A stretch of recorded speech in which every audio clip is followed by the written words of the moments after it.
Hi, this is a video to show you how to complete your final activity report. So this is a training version of Grantium, so it's going to look slightly different to the one that you have, but it's very, very similar. So we'll just get logged in here. So this is a training account that I've got set up.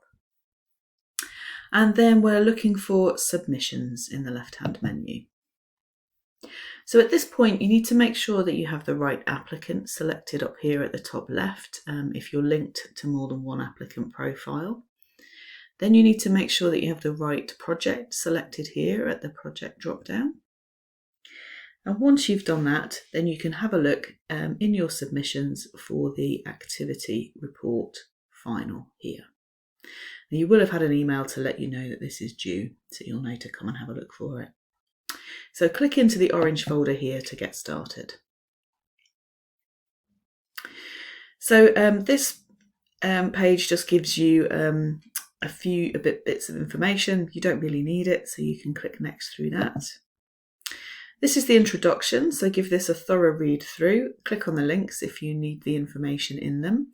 And once you've finished that, click next.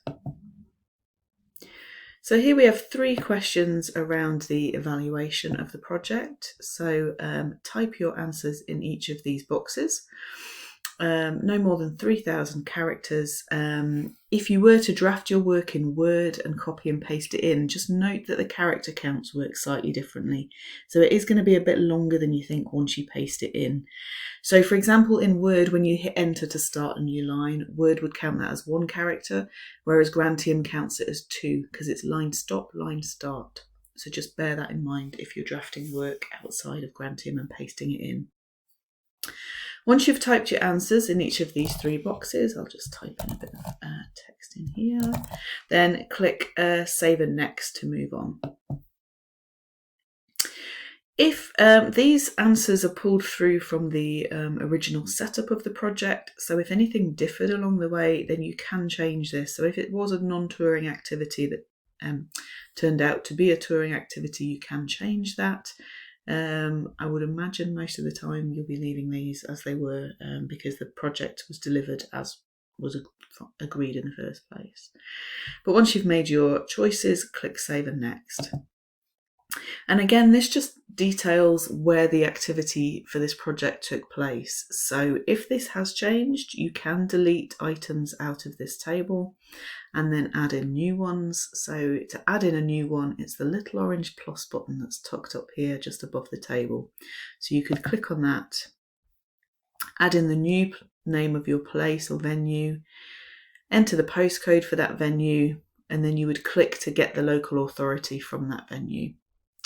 Once you've done that, then you would click to save and back to list, unless you needed to add more venues, in which case you could click save and add another, which would then bring you to another blank one of these to fill in. But I'm going to say that this was absolutely fine. It was as we first thought, so we can just click next on this. So this now details the income for the project. If the only income was the Arts Council grant, then there'll be nothing else for you to fill in here. But if you did get any matched income or generated income, then you would click again the little orange plus sign that's tucked just above the table to list out that kind of income. So you would select what kind of income it was it earned income, local authority funding, or whichever of these. Type a description for the kind of income. Then you need to type in the amount that was originally budgeted for that, and then the actual income. And then if you need to add more lines, you can click Save and add another. Otherwise, you can click Save and back to list. I'm going to say that actually it was only the Arts Council funding that applied to this project, so there's nothing more to add here. So I'm going to click Save and Next. Then we get to the expenditure section. So we need to list out items that match the total income amount. So the total income amount is 50,000 in this case. So our actual expenditure needs to match that 50,000.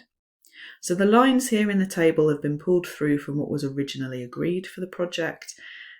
So if, for example, so we've said we're going to spend 25,000 on performance fees here. So we pop that line out with the magnifying glass. Now, if, for example, actually we didn't have any performers in the end, you didn't spend any money on that, you can type 0 in there if you need to. Otherwise, type in the amount that was actually spent. So I'm going to say we were bang on budget. We spent 25,000. And then you do save and back to list. And you complete this for every line that's here. And if you do have extra things that you spent money on, so things you didn't originally think of when the project first started, you can use the add button here, again tucked away just above the table, if you needed to add a brand new line of expenditure.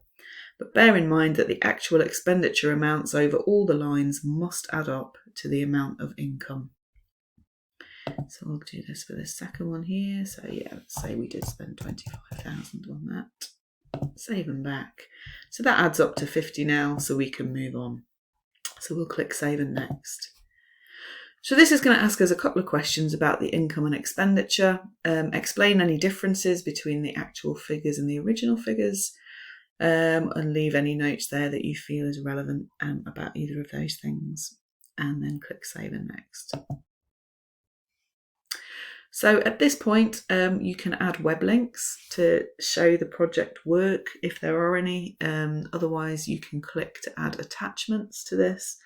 So to add an attachment, if you had something you wanted to send us in, click the first document, type in a description for the document. So I don't know, publicity clipping perhaps, I don't know. And is this a self-evaluation report? Is it certified income and expenditure, or is it additional information? So this is additional information. Click to choose the file from your computer. So I've got a blank test attachment there that I'm using, and then do save and back to list.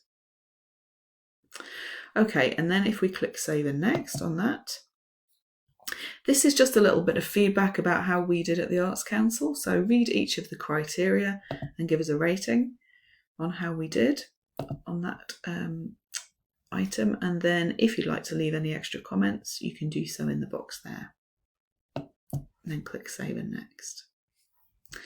So read everything through here on the declaration and tick it if you're able to. And then click Save and Next. And this is the submission summary. So this tells you whether you filled everything in correctly before you're able to submit the report. So we can see here we've got a few green ticks, but we've also got some red crosses.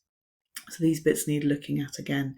So if you look down the bottom, it does give you a clue as to what exactly is required here. So we haven't attached a certified income and expenditure document, and we need to do that. So if you click on that link there, it will take you straight back to the page that needs changing.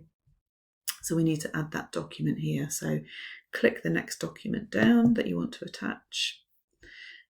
This is a income and expenditure, and it's the certified income and expenditure. So we're going to select that, choose the file from our computer, and then click Save and Back to List. Okay, so you would work your way through all of the pages that needed a little bit of looking at. So if we click back here in the left-hand menu, we can click back on Submission Summary, that last page, to see what the next thing is that we need to work on. And that's how you would carry on and work your way through those. Once you had got all green ticks, then you'll be able to click Submit, and that will be sent in. So once you've completed your final activity report and click Submit, then you can go on and have a look at your final payment request, which is covered in another video.